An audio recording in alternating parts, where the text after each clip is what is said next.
Adapting to the new normal has taken our family time. As work has changed, so has our lifestyle. We try to stay healthy, exercise, and always have our mask on going out. When COVID-19 began to impact our family, it hit us in ways we couldn't imagine. After the loss of my mother, we weren't sure what challenges could follow.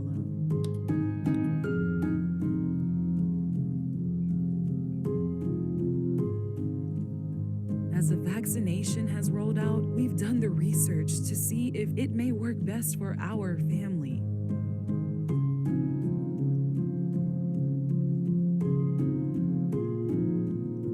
Until then, our family has tried to remain active in keeping our mental health strong.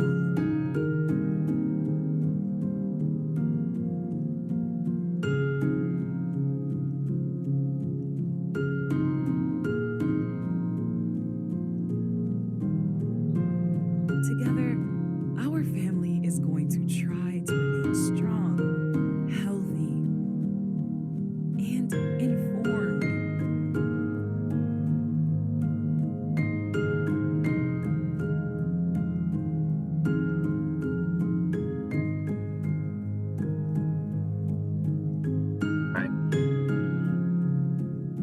So this is our resource hub. So please check it out. We got some great information on there. Part of what we've been doing to the community, we've been using our infrastructure and our education, format. We do a lot of work with the African diaspora. Our cultural competency really strives to do kind of what, exactly what we did here today. We're talking about African-American women and African women and people from the Caribbean and trying to see how our cultures and how those things can work together. So we're using that knowledge to go out into the community here in Boston. And we are trying to talk to leaders, recruit people, the leaders in our community, and help them, give them some of these services, whether it's a webinar like what we're doing today, consultations, develop programs for them, give them information on contact tracing, vaccination info, and even, a lot of people, they don't have jobs now, they're facing eviction. We're doing a lot of great work in giving people the information they need to navigate COVID-19. So please reach out to us if you know anybody in the community that you think could, like church. I did a couple of churches, talked to some church, some churches. I've talked to some businesses and other people, and of course, putting great events together like these that the ladies have afforded me. So please, we have our COVID-19 resource hub. It's www.afrimerican1.org/COVID-19. So please check us out. We want to encourage you to do your research, stay informed, and make informed decisions so you can fight against COVID-19. We want you to stay fit, exercise, mental health is important, and of course, eat well. It's not just about taking drugs and things like that. There's a lot of great things that you can do. Go and check out Afrimerican TV, our YouTube. Please subscribe. We did an event last week called COVID-19 Natural Wellness, and just really exploring some of the natural remedies that we can use to boost our immune system. Of course, we want you to wash your hands, wear a mask, double up. The science says it even makes it better. Socially distance. Please stay away from indoor crowds. We don't want you to be anywhere like a restaurant because people can't wear a mask in a restaurant. You need a lot of ventilation. Stay outdoors as much as possible. Contact trace, which basically means try to determine when your infectious period is, which is from 10 to 14 days. And you have to remember your contacts. If you remember your contacts, it means that 3 days before you get sick, if you know who everybody you've been in contact, we want you to reach out to those people and let them know, hey, you might need to stay at home. I've been exposed. This will help people stay away from people in your community. We're having a lot of problems. The government is having a lot of problems reaching our communities of color because, one, we don't answer phone numbers that we don't recognize, especially no government phone numbers, because we ain't picking up. Might be a bill collector, for crying out loud. So that's, and then there's just a cultural thing. If I get a call from Nkiru or I get a call from Keturah saying, hey, Marlon, we was on Zoom. I don't know how it happened, but I want you to stay at home because the COVID-19 might have gone through the Zoom. I'm going to listen. At least I'm going to pick up the call and say, girl, that's not how COVID-19 works. At least I would be. But if it's somebody I don't know, I won't pick it up. Then a lot of people in our community are technology, have the technique. They don't have the access to computers and internet.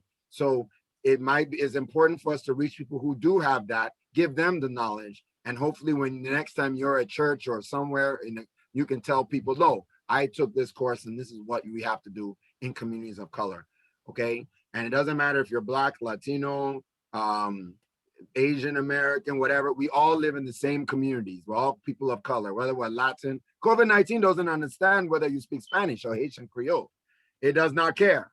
All it cares is that who lives next to each other. Upstairs from me, there's Dominican family. Up over that is a Mexican family. COVID-19 don't care. So it's important that we ensure this contact tracing is extremely important for our communities.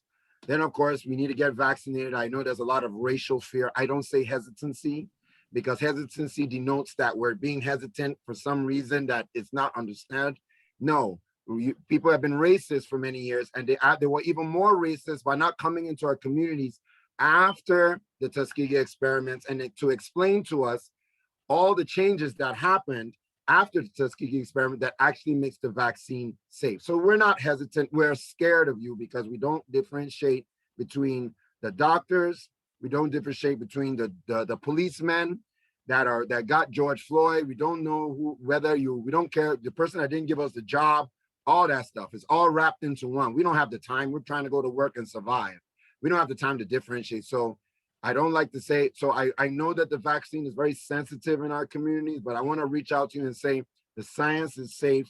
It's just that they've allowed all these fears to propagate since the 30s and 40s, since they didn't care to come to our communities and say, look, it's right. They didn't care to train us and say, one thing, I'm from Africa, right? Well, my dad is from Africa.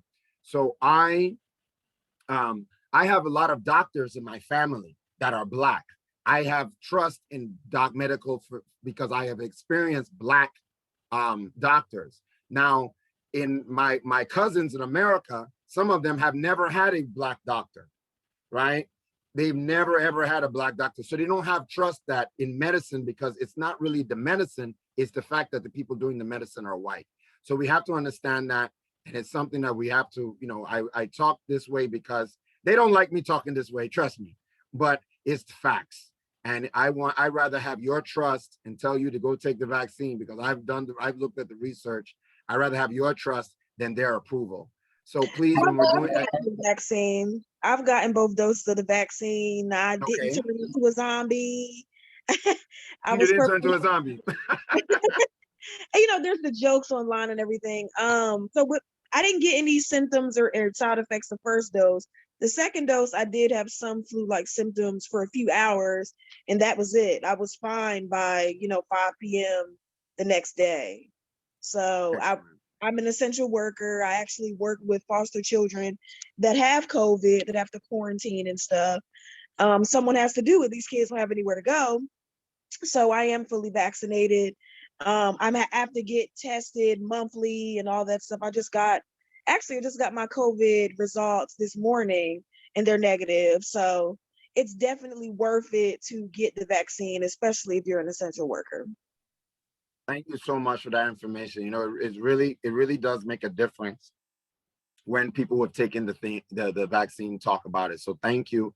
And if you may be scared of if you're scared of the vaccine, trust me, they've been doing the same kind of vaccine for about 20 years. So what we're talking about is that we're talking about a chocolate muffin and a vanilla muffin. They just made the vanilla muffin is new, but it's the same cake, right? So please just understand. And if you can take the flu shot, that you feel safe, do that. That kills 12 to 61,000 people a year, the flu.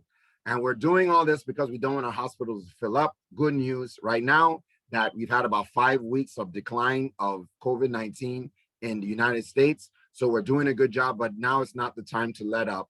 So I really want to thank you. I know that you guys want to, let's get back to our conversation with the COVID, let's get back. You know what? I would put this last one up because it had all your pictures, all your questions, so it can maybe spur some conversation. So please, if you want to talk, you want to ask some questions, just raise your hand and I will unmute you or allow you to speak, and you can ask the questions directly. Please try to keep them to 2 minutes so that everybody can talk.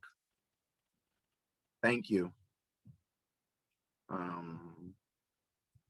right, anybody got anything to say? Come on, man. Nobody want to talk. Okay. All right. Okay, we got one person. All right. Who's that? Beulah. All right, Beulah. You can unmute, Beulah.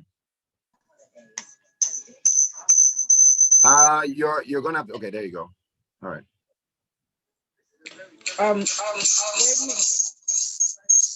You're echoing very badly. Is there a way that you can, is it bouncing off of something? Maybe you have something else on?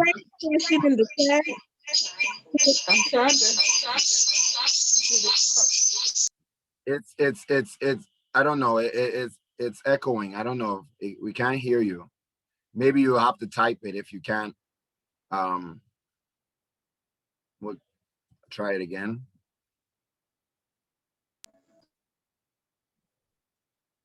Hello? All right, well, that didn't work out. Can you hear me now? Oh, yes, thank you. Excellent. I was the individual who put the information in there about the housewives. I think that all the shows that they are doing, Married at First Sight, Married to the Millionaire, and Housewives of whatever. I think that that's not a realistic picture of what being married is about. People don't go around fighting each other like that. In regards to, then I have sister friends that we have. We're talking about getting together with women.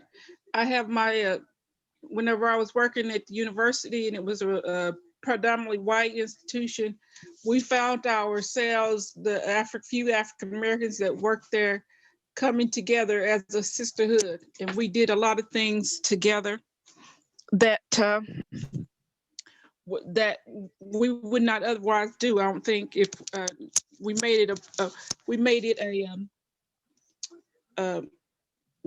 part of our job, in essence, to make sure that we welcome the new African American face on campus, whether it was male or female, but the females got more attention.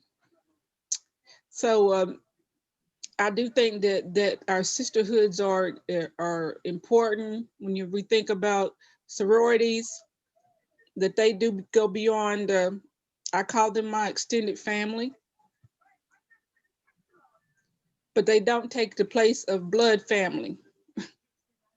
Okay.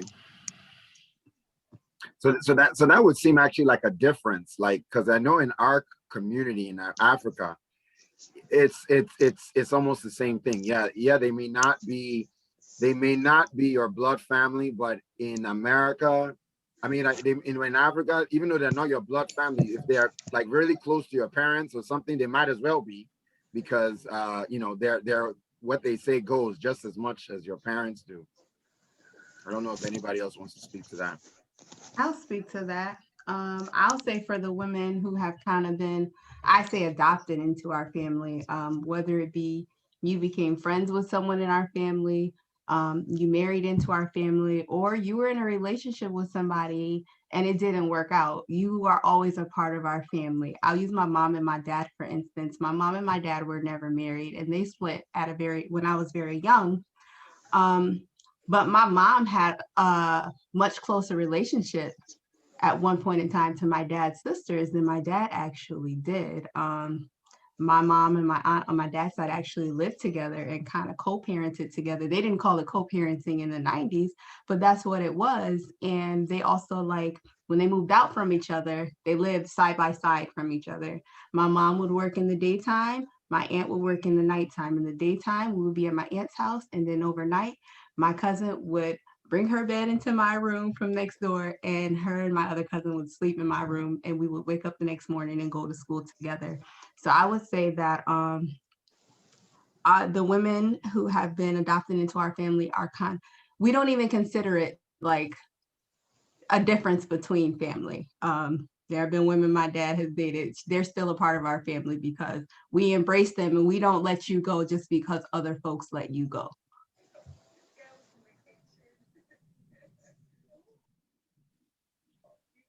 You know that in regards to that, we also don't. I'm of an age that you were talking about matriarchal type of things a while ago. We do have a matriarch. I think that in the different parts of town that we lived in, although we lived close together, there was a matriarch for that area. In one part of our Black community, there's a matriarch that lives there. Then in my part of the town where I live at, because all of my aunts and uncles have passed away, my sister, who's now 70, she's considered the matriarch. So everybody looks to her for direction and what we're going to do as a family, because I have 9 brothers and sisters. So although I have an older brother, everybody looks to her for her leadership. You know, one thing I actually want to, that's actually my question I want to ask is about this matriarchal. In African American society, it's all that's left, and I say that right. All that's left is a matriarchal society because they went after the men and took out the men. So the women have now had to basically take on both roles. They're actually, I call them super strong. Like they're actually, I would say they're stronger and more resilient than any woman I've ever met, because like when they were taking out their men, they had to be the strength. Now, the question I want to ask is how can we imagine nurturing, because that's another thing. When I come here, I do not feel the African American male strength.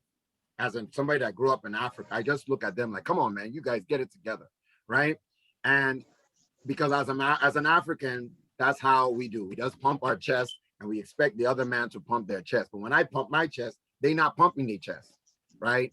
Well, and if they pump in their chest, they tend to think that it has to be somehow, you know, I think somebody said it here, you know, the women are making more, the African American women are making more than the African American man. You know, that's not true.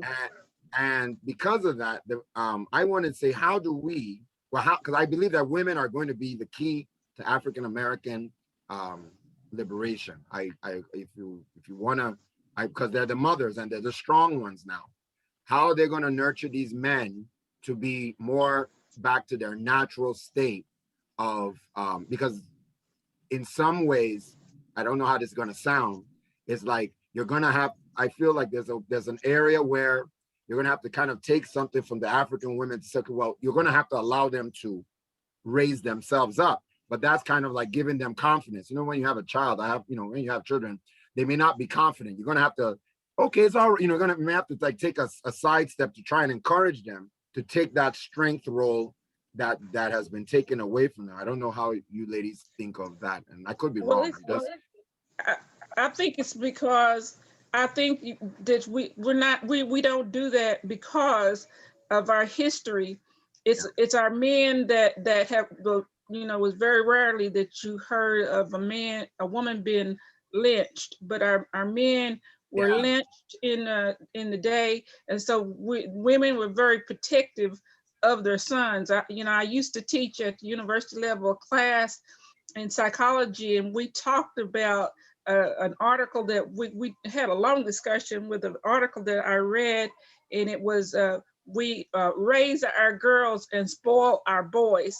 And it wasn't so much that we spoil our boys, we're more protected of them because there's the ones that may be running down the street without a gun and getting shot. They're the ones that's in the car with their girlfriend and their children, and you reaching over to get you telling them that you're reaching over to get your driver's license and your registration, and they shoot you in the car. Right. So we are more protective of our men, of our men, our children, our young men. I have a son who is in the military, and he's still my baby. Right. And he's here and still in Jim Crow South.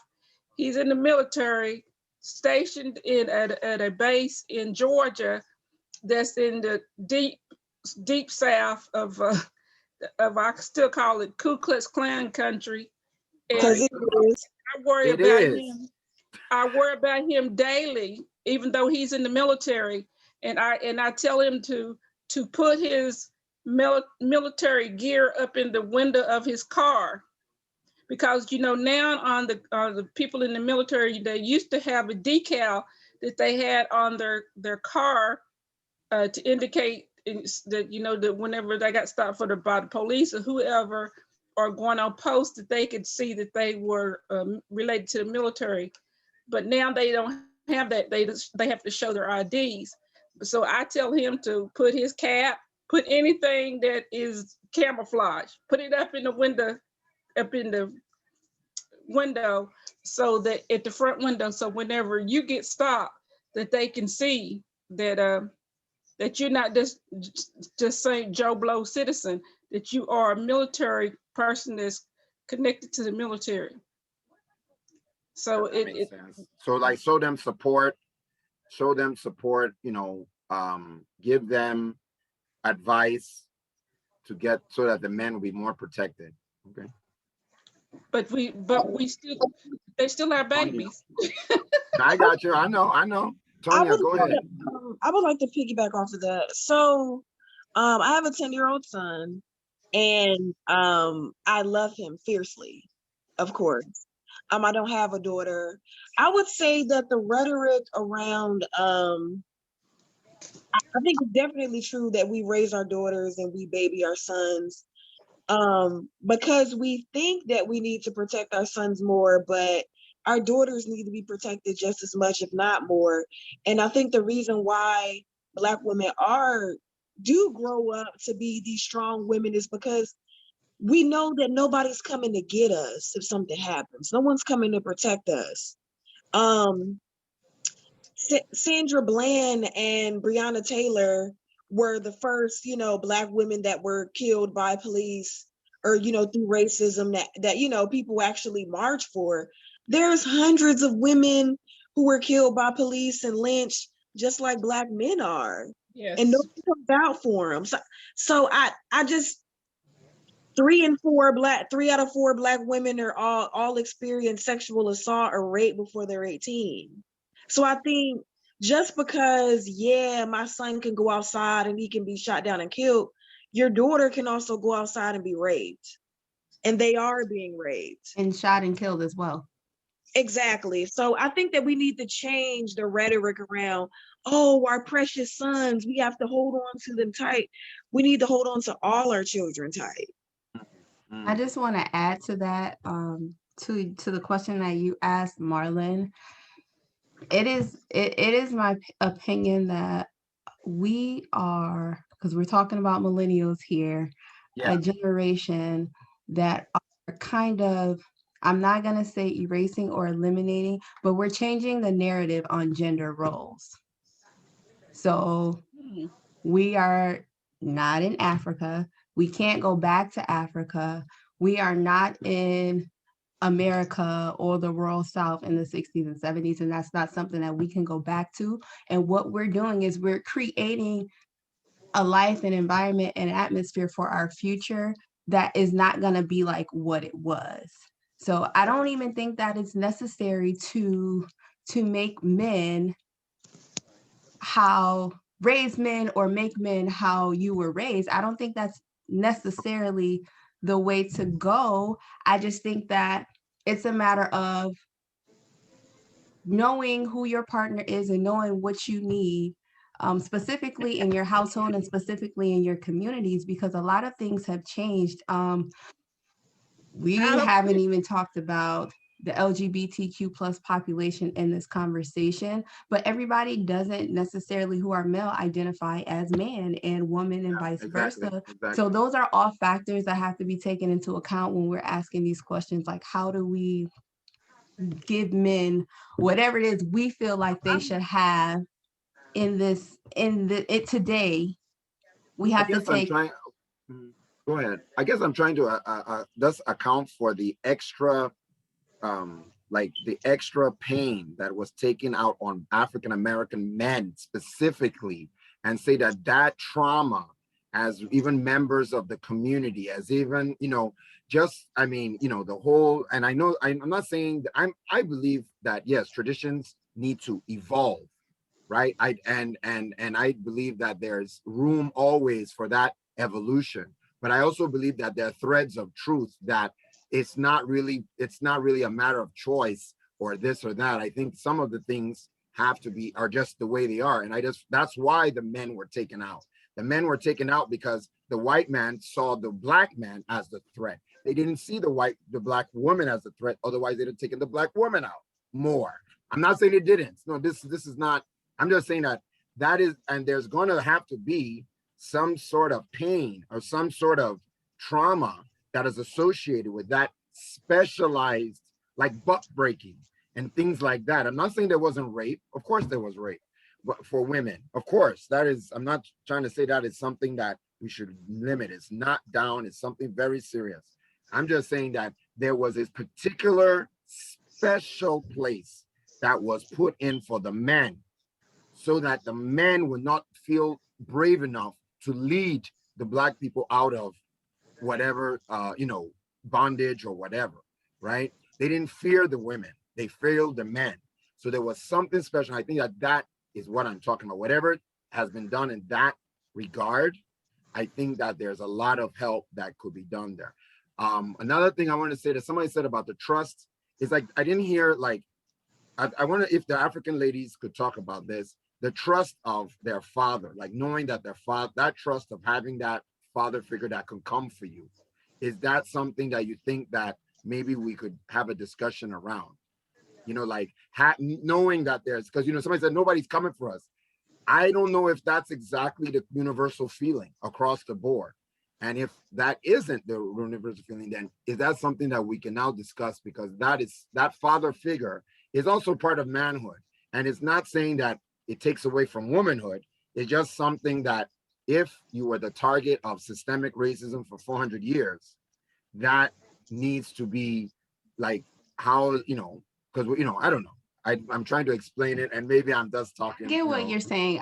To answer the question that you just asked, I think that we need to create a space for men to, first of all, be okay with addressing their trauma. Yes. Because if you don't feel like you're in a space where you can address your trauma and you have to keep up this toxic persona like everything is okay when it's not okay, how can you deal with those issues? Now we're talking.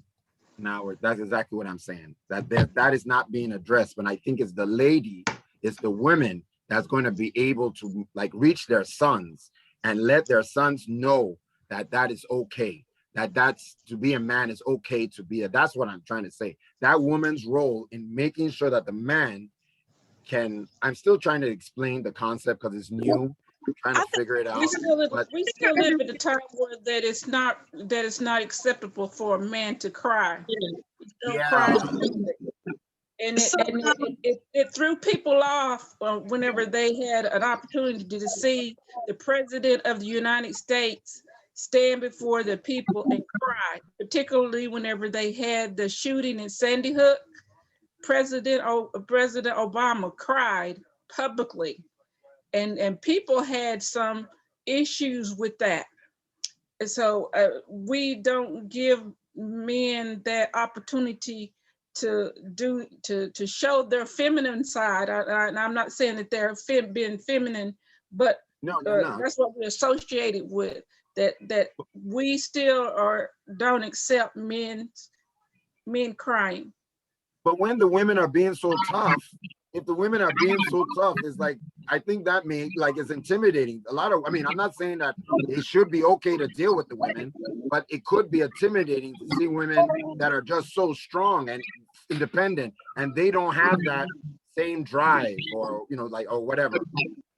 I can answer the question of, how were, I guess, Black moms nurturing their Black sons to, I guess, be more well-rounded. My 10-year-old son is in therapy. He is a child witness of domestic violence, and he has complex trauma. So I do allow my son to express all of his emotions, and I let him know that it's okay to feel how you feel. No, you cannot act on how you feel all the time or in, this improper way. But if you want to cry because something is hurting your feelings or you're in pain, you can do that. I've done my best to make sure that my son has Black doctors and Black therapists. Again, I live in an area where there's an abundance. So, we're blessed in that way. Still trying to find a Black male therapist. It's very, I mean, like we just said, men need a safe space where they can express what they have going on with them. It's very hard for, I guess I would say it's very hard for Black men to curate that space. But yeah, I allow my son to be himself. He has freeform locks. I don't care that we live in this area that is now predominantly white. My son still wears his freeform locks and he wears his Black Lives Matter shirts. And I dare somebody to say something to him because I am that mom. But yeah, I don't do the whole, you're a boy, you don't cry thing. Like, and I guess that is something that, is different with millennial moms than with moms of the past. I'm Absolutely. sure, yeah, to piggyback off of the same thing. Okay, we I was have some gonna people. actually Lauren. ask the rest Okay, of go the ahead, panelists. Fatura. No, I was just going to ask the rest of the panelists if they feel that it's unacceptable for their partners or their sons, if they have sons, to cry. Not at all. And you know how Marlon were talking earlier about the whole the dowry thing, the bride price and everything like that, and how a man needs to show that he's able to take care of a woman. And African men don't express themselves at all. They do not express themselves at all. And I feel like us as African, as their partners, African wives, also would play a big role in that. Like, we're expecting them to be emotionally strong, we're expecting them to work 24/7, to bring the money to the table, to not complain about doing it either. A lot of African women expect that from their husbands, and that's not healthy for them. I'll just use me as an example. My partner, he works like a straight, like a Hebrew slave, I say all the time. Like, that man works sun up to sun down. I have to literally force him sometimes to be like, hey, you need to take a day off. You need to learn how to just relax your mind and kind of just relax a little bit, take a day off and do other things. I have to force him to do that for his own mental health, because I could see that affecting him. And to him, he couldn't see it because he's used to that. He's been working his entire life. Even when he was back home with his mother, he was raised by a single mom, so he's always been working. When you're in Africa, you're out in the, I don't know how to call it in English, out in the market selling stuff outside, the cakes and the water and everything like that. He used to do that with his mom. So he's, in his mind, he's like, I have to constantly work and I have to bring the money. I have to take care of you. I have to take care of the kids. But he never takes the time to sit back and be like, okay, what do I need? What do I need? His name is Bruce. What does Bruce want? Like, and it's difficult. It's hard for me for him to just sit down and take time to worry about himself. It's really difficult for him to do that. And I mean, I don't know. I don't know what the solution will be for that, honestly, but I do feel like a lot of African women are not very helpful to their husbands either. I see that, especially in the African community. I've seen that with people around me working so much all the time. And you walk in the house and you see the man is mentally, you can tell that he's mentally exhausted from always being on the There are a go. lot of heart attacks at young age for African men, age, because they just literally work themselves to death. Work themselves to death, and then they're not even allowed to say that they're tired. Yeah. And they don't. Wow. I never heard it say so good. You're right. Yeah, and it's tough for them too. It's really tough for African men, Black men in general, but I'm just saying African men because that's what I'm around mostly. But yeah, it's really, really tough. Like even me, I'm trying to get him to go into therapy. He doesn't want to hear it. He's like, what is that? So I pay somebody money to talk about my problems. He's like, why? Why am I doing that? You know, but we have some guests that want to talk. Lauren, can you come in now? Yeah, sure. I was happy with listening. Okay. Yeah, but I do have some things to say. The first thing that came to mind, I know we went over a few topics since I raised my hand, but the first thing was when you mentioned like the strong Black woman, and I remember saying that nobody protects a person who always keeps saying that they're strong, and yeah. I think that's one thing that Black women have to step back from, is like not always, although we are strong and we can be strong and can step up when we need to, as you were saying, there's emotional wear and tear from work, from their life and all those things, relationships, and so we have to take that into account. I grew up in Boston, and I didn't really have, I don't know why it's echoing, but I didn't have a lot of, always had an appreciation for the African culture, especially I think the connection is like with dance and stuff like that. But we do have to recognize, yes, as one of the panelists said, that there is a difference between like Black American and African American, but if there's a kinship there, we can like see the similarities and like form like true friendships. And so I was asked to ask my question, can you talk about how African women choose who should be in their sisterhood and what is essential to that? Thank you. Thank you so much. Your line. Hello. Thank you so much for having me. I love this event. I just wanted to say thank you to all the panelists and a lot of the topics that were addressed. I currently work in Boston with young women, and I do love the fact that there was that this is a safe space for young women to talk, to just hear your stories, and I really enjoyed it. I just wanted to kind of give an opportunity to young women between the ages of 18 to 25.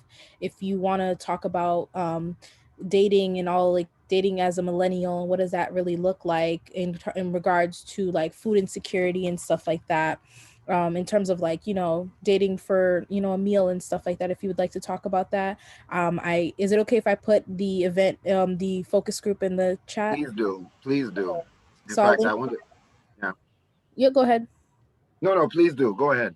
Okay, so I'll just link the focus group in the chat. There's a couple dates if you would like to reach out to me, and I could do a one-on-one session. I really want to hear what young millennials want to talk about when it comes to dating right now. I know that things are changing, and understanding who we are as people of color, and understanding that color doesn't fit a box anymore. I would love to continue the conversation. So you're talking about dating for food and food insecurity, like ladies connecting with men because of they have food insecurity, and you're like studying that, or yes. So yes, where we're working on a research project where we're looking at the intersectionality between being a young Black woman in the Boston area and the things that you have to do to survive in regards to food. Like, I know I've shared a lot, like I've seen a lot of women talk about, like, I just went on a date because I wanted a meal. So if anybody wants to talk about that, there's an opportunity. Yeah, and Tonya, you got anything? You always got something. You always got something to say. I love it. I love it. You're my kind of person. I've honestly never went on a date because I just needed food. But I have heard that a lot. I mean, like I said, I've worked since I was 16 years old, so I haven't had to like, oh, I'm hungry, let me, go on this date. As far as topics to talk about, my sister's 22. I would say add dating and sexuality to the list for sure. So I work with foster children. So a lot of my clients are between the ages of 14 and 18. All of them are victims of sexual exploitation of some kind. And a lot of it is they're hungry. They're like, I'm going to go and, go with this guy because he said he's going to feed me. They go, they do whatever they do, and then they come right back. Or, I need some money, so I'm going to go, whatever with this guy, of course, grown men. And then they do whatever they do, and then they come back. So there's a lot of, I guess, dating as a form of survival, to an extent, when you come from an area or a population that has a lot of lack, or they feel like their needs aren't being fully met. Does that help? Yeah, no, I agree. Absolutely. Nigeria is very, very common because people that maybe you have money, and then there are people that are really poor, and like Emmanuel said, her husband, who used to sell things in the market with the mom. That is the motivation probably behind his hard work, because he knows how far he's come. Now there would be a similar situation, would be a girl who would now probably be approached by by men, because there is no, it will be harder for a woman in Africa to become a business person, whatever. There will be hardships. So I could see men preying on women in that regard. In fact, I've seen it. It's not like I mean, I've seen it. It's commonplace, because maybe you have a decent job. The girl really doesn't have any money. She's either going to sell. She may be selling things in the markets in the night and be in the nightclub in the evening. And she's using that as a way to get guys. And the guy gives her a little money here and there, takes her out to eat. And yeah, and then then she has to kind of fall and do stuff that maybe she doesn't want to do. So hunger is a big driver of that. Manuel, do you have any from Congo? Personally, no, but I do hear stories from my mom, from family members that are still back home, which is something that I'm also very passionate about. I was actually going to talk to you, Miss Edmond, about it afterwards, because I know you have a nonprofit and I kind of want to get help with that. But that's a different story. Is a lot of young girls who do things that they don't want to do just for food. For food, especially back home. I hear a lot of stories about that. And it's it's heartbreaking. It really is. Like, and it's not even, they'll be like the girls who sell the water with the water on their head. And then you see a older guy who walks by, who just drives by in his nice car, and he's like, little girl, you come in with me and I'll give you this much, or here, I'll feed you if you just give me this water. And then whatever's left over, you can bring it to your mom. What is she gonna do? She can sit there and try to sell the water for 6-8 hours and barely even make $5, and then she can go with Exactly. She can go with this man and get a food for at least a week for her and her mother. It's yeah. I have to log out, but I just Yeah, wanted no to problem. add to this portion that food insecurity is also more prevalent here than we think as well. I've done a lot of prevention and education in communities in upstate New York and in the city, and there is a lot of dating for food and also sex work because of food insecurities. And it's not only you know, for the young women in that age range, it's also to help support their families, like Emmanuel said. And it's also because there's somebody who is maybe a male who identifies as female and can't get the proper ID to apply for a job. So they're homeless and they don't have anything to eat. Yeah. So there's a lot of intersectionality around that topic. Your line, did I pronounce that correctly? Yes. Yes, you pronounced it correctly. Okay, yeah, so there's a lot of intersectionality around that. I'm gonna put my email address in the chat and also my website if anybody wants to connect since I have to go. But thank you all so much. It was an honor being a part of this panel, and I appreciate all of the attendees and all of the questions. We have to do it again. I mean, please, ladies, Absolutely. this was so, I'm just riveted. I'm like, we're now, the boss is even pulling it to 9 o'clock. It's okay. All right. So, I mean, I'm here till 9. Anybody want to ask any questions? I'm good. Thank you, Keturah. I really appreciate everything you know. Okay, Thank you. great. Oh, we appreciate you, boss. Hey, don't make my head get too big. I'm all right. I'm all right. Take care, everybody. Thank you. Thank you all. All right. This was excellent. Alana, okay, please, anybody, like I said, I don't have a problem. You know, I know that there's a lot of questions and these answers and questions are really serious. And even the last term to talk about food insecurity and dating. Wow, that just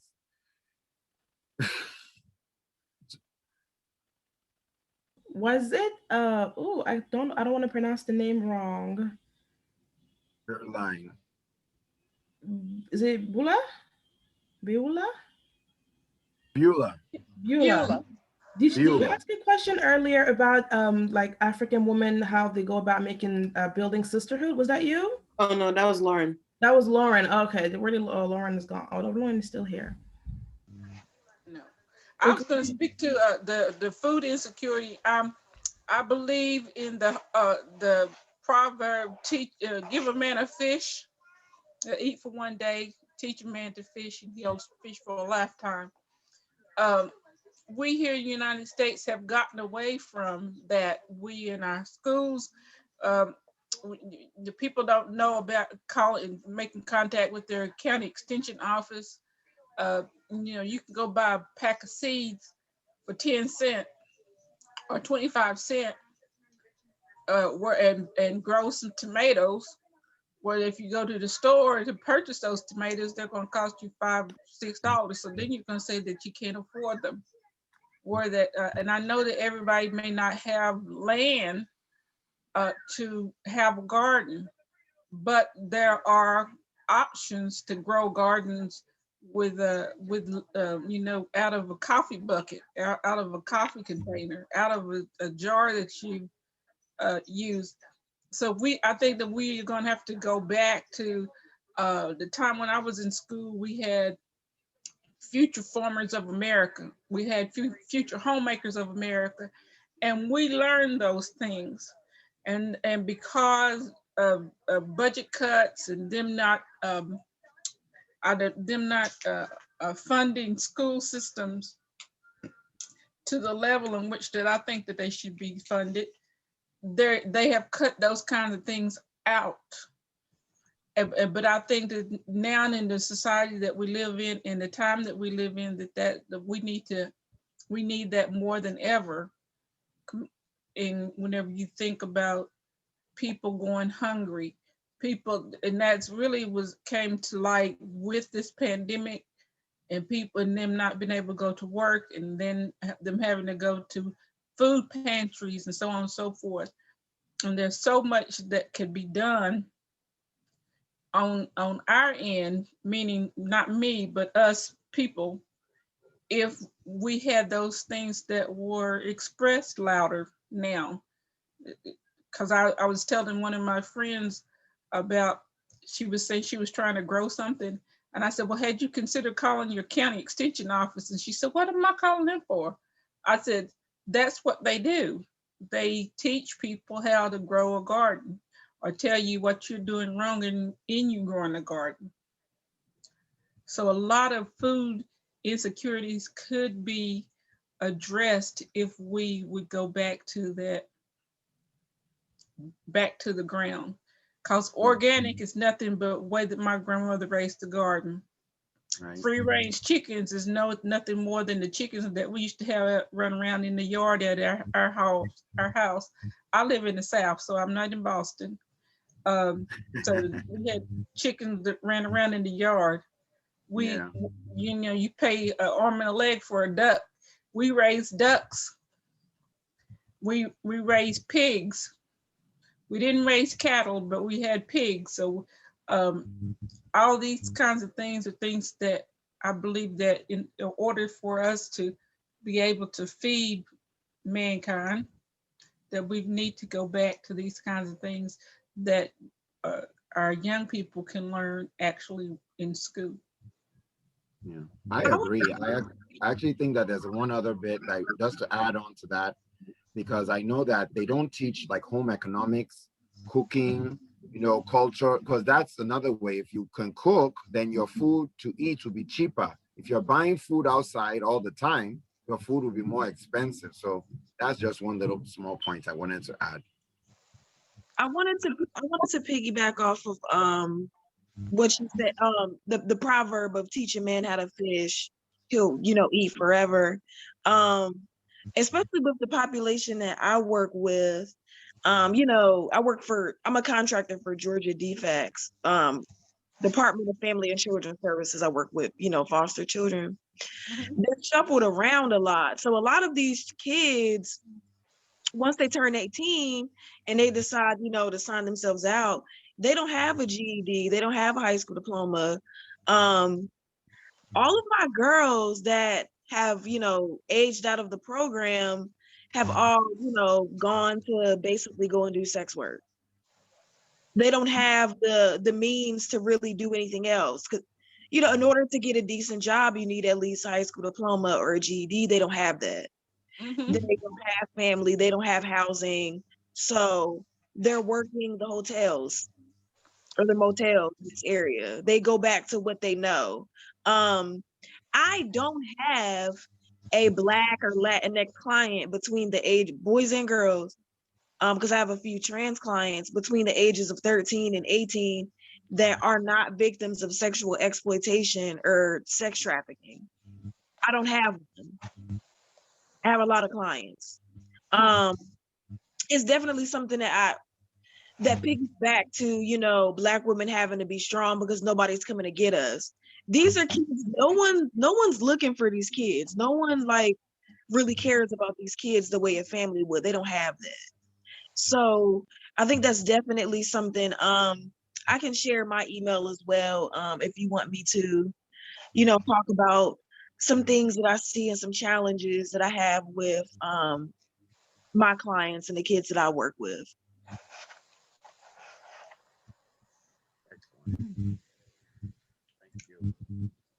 So we're getting to the end. Nkiru, you want to sign us out?